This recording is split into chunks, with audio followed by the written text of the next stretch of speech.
Salam semua yang dikasihi oleh Tuhan kita Yesus Kristus. Hari ini hari Kamis tanggal 13 Februari 2025, renungan kita berjudul Berapologetika di Zaman Digital. Firman Tuhan kami ambil dari kitab 1 Petrus pasal yang ketiga, ayat yang ke-15 sampai dengan ayat yang ke-16. Demikian firman Tuhan. Tetapi kuduskanlah Kristus di dalam hatimu sebagai Tuhan. Dan siap sedialah pada segala waktu untuk memberi pertanggungan jawab kepada tiap-tiap orang yang meminta pertanggungan jawab dari kamu tentang pengharapan yang ada padamu. Tetapi haruslah dengan lemah lembut dan hormat, dan dengan hati nurani yang murni, supaya mereka yang memfitnah kamu karena hidupmu yang saleh dalam Kristus menjadi malu karena fitnahan mereka itu. Saat ini saya sering terlibat diskusi di media sosial menyangkut topik kekristenan. Seperti kita semua ketahui, zaman sekarang adalah zaman digital, di mana orang-orang aktif di media sosial, baik untuk berbisnis, menjalin pertemanan, menyiarkan agama, dan lain-lain. Ada banyak konten berbau agama di media sosial seperti di Facebook, YouTube, dan TikTok, baik berupa video, tulisan, atau gambar. Konten-konten seperti ini umumnya mendapat tanggapan yang ramai dari para pembaca. Ada banyak perdebatan, pro kontra, atau komentar yang provokatif di dalamnya. Bukan hanya itu, saya juga melihat banyak konten yang menyerang dan menjelek-jelekan ajaran agama Kristen, terutama oleh mereka yang murtad dari iman kepada Yesus lalu menganut agama lain. Mereka memelintir ayat Alkitab dan menganggap bahwa orang Kristen tidak mengikuti apa kata Alkitab. Mereka merasa lebih mengerti dari semua orang Kristen. Yang menjadi sasaran serangan mereka biasanya adalah doktrin-doktrin pokok Kristen.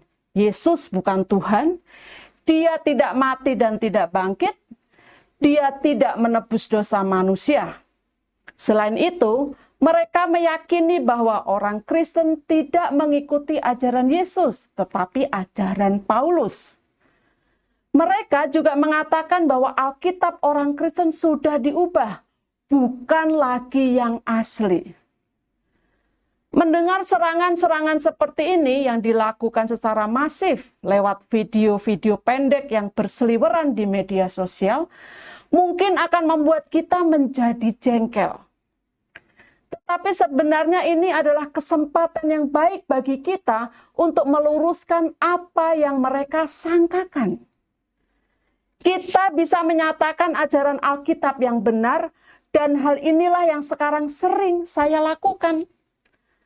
Awalnya saya tidak sengaja, tetapi setiap kali saya buka Facebook, saya langsung melihat video-video pendek seperti ini lewat di beranda saya. Dan saya sangat gerah dengan konten orang yang tidak mengerti Alkitab, tetapi merasa paling pintar daripada orang Kristen sendiri. Maka saya pun mulai ikut berkomentar di kolom komentar. Saya luruskan apa yang mereka katakan di dalam video. Saya juga berdiskusi di kolom komentar dengan para pembaca yang mendukung video tersebut. Sebenarnya setiap kita bisa berapologetika lewat media sosial di zaman digital ini. Sehingga kita dapat meluruskan narasi-narasi hoax tentang kekristenan. Tidak perlu berdebat dengan mereka, tetapi boleh berdiskusi dan memberikan pencerahan. Rasul Paulus bersoal jawab dengan orang-orang Yunani di Athena, sehingga sejumlah orang dari mereka menjadi percaya. Rasul Petrus juga mengingatkan orang percaya agar siap sedia dalam memberi pertanggungjawaban iman kepada orang-orang yang bertanya tentang kepercayaan Kristen.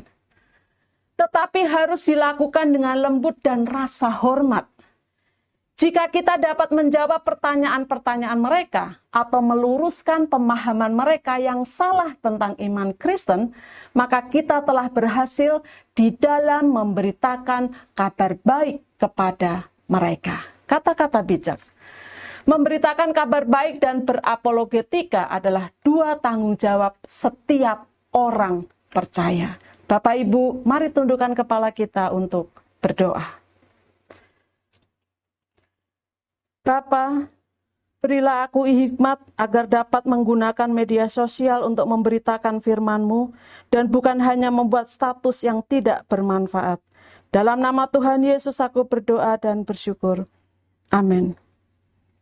Puji Tuhan, kiranya renungan hari ini menjadi berkat bagi Bapak Ibu semua. Tuhan Yesus memberkati.